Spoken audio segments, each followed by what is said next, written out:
Hi, I'm Thom Rubel, Executive Director of the Morgan Arts Council, and this is State of the Art. Today my guest is Jill Klein Rone, who is our school's program coordinator, and we're going to talk about arts in education on this show. Welcome, Jill. Thank you, Tom. You know, I've admittedly, and I'll say I've been here 6 months as executive director, so I probably know just enough to be dangerous at this point about MAC programming and what goes on. But I have to say that one of the things that really has opened my eyes, I've been a MAC member for years, is how much we do with education, with art in the schools. And how long have you been doing that for MAC? 3, 4 years, 5 years.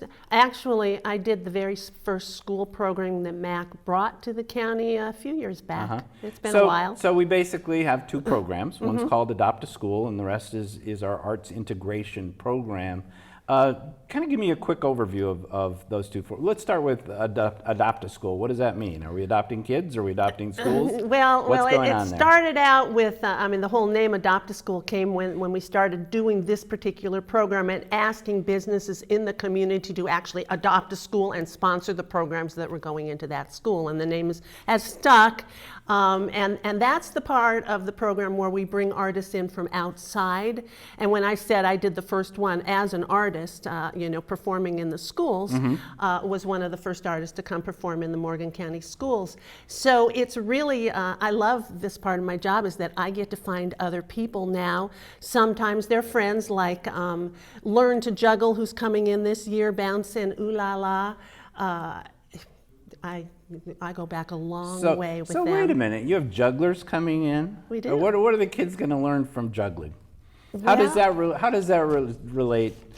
Because that's one of the things I'm learning. Yes. Well, now I could paraphrase it, but I'd really rather not because I want to get this right. And so let me read you all of the things that actually juggling is good for. Helps develop hand-eye coordination.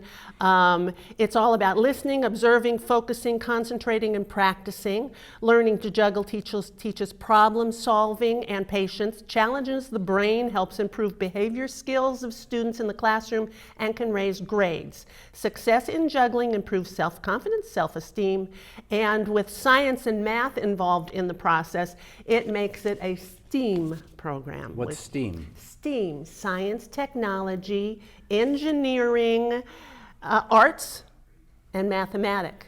So STEM is a pretty widely recognized, I think, in the education world. Yes. Science, technology, engineering, and math. How did the A get in there? What brings that into it? Well, we talked about music and all of the things that music have. Music can help improve IQs and reduce stress and increase focus and a lot of the same things that juggling does, actually. So when you see a musical performance or you engage in a musical activity or you learn to juggle or you do all of these things that are artistic persuasions, that becomes part of the whole learning process and it enriches. I think it really explodes STEM into Okay, so STEAM. you've got jugglers coming this year. We What do. else? What else? Give me a couple other examples. More traditionally, we have Colleen Anderson, who is a West Virginia artist. She's a writer, a poet, a songwriter. She's been here a number of times. She comes back by popular demand. She's going to be working with our theater students in writing, in creative writing, with some of the English classes. She's also going to be doing a program with all of the 4th grade students in poetry. And we'll also have an evening performance where the students who have worked with her all week, that's in September, will get to have their poems read or share their poems with their families in the evening. That's September 22nd. And then did I hear a rumor about hip hop? What's that about? You did. Chris Styles Bacon, people can look him up and see. This guy is a progressive hip hop artist. He is Grammy nominated. And again, I want to tell you a little bit. Let's see, Bacon adds a new flavor to the mix by harmonizing musical genres from around the world in a multi-instrumental exploration of beatbox, oral percussion, rap, go-go, classical music, and beyond.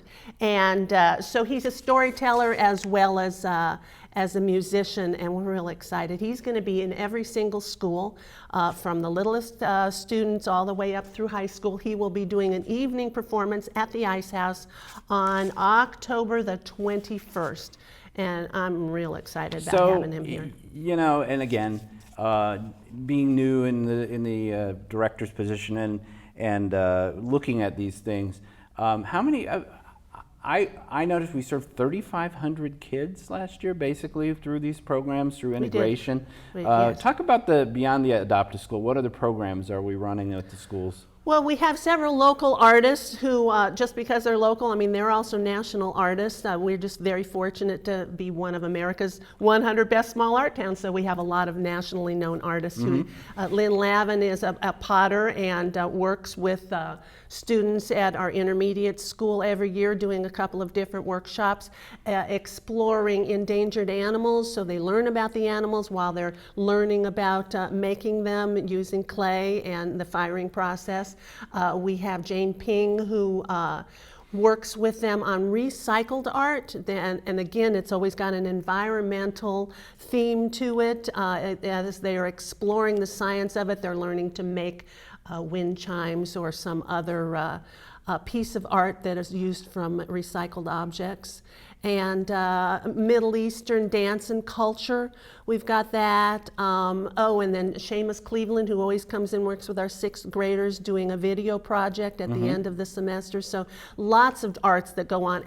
And they're working in the schools. Usually it's an 8-week project or it's fit into that some other form that works for the students and the teachers. And the teachers learn an awful lot from this too. And I know a lot of those teachers, once they've worked with the artists, then they've got ideas and skills that they then use outside of that situation. Right.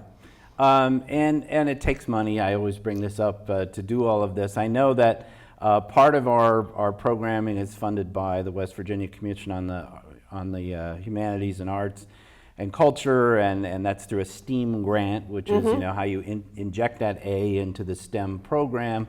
Part of it we get from the Eastern West Virginia Community Foundation, which helps with that program.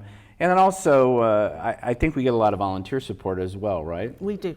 The community is always very supportive of these programs, and we never forget that. We're very grateful for that. And the schools as well. They're very supportive of our programs. The schools, the principals, the teachers, everyone at the board, people really, they get it. Yep. They get it. Well, and I know our Morgan County Schools Administrator was just named Administrator of the Year in West Virginia schools. So I'd like to think we have a small piece in keeping a robust program alive. Yes, absolutely. For that as well. And then there's an extension of this too, right, for the community. You mentioned Colleen Anderson, and will there be other opportunities for parents and others to participate? Yes, well, Colleen is doing, as well as the evening presentation with the students, there'll be a writing workshop for adults. That's September 22nd.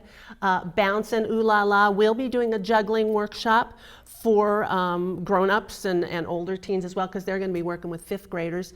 That is the first week in October. It's not absolutely set, but macicehouse.org will have that information. And then don't forget Chris Stiles Bacon's performance on October the 21st. I expect that to be packed. So there's a lot going on in the schools, and I had to openly admit, before I became executive director, I didn't realize that, because sometimes it seems a little invisible since I don't have kids of school age or kids in the schools. But I've been amazed to learn how much we're actually doing with the arts, with the schools, and how that connects to other types of learning in the schools.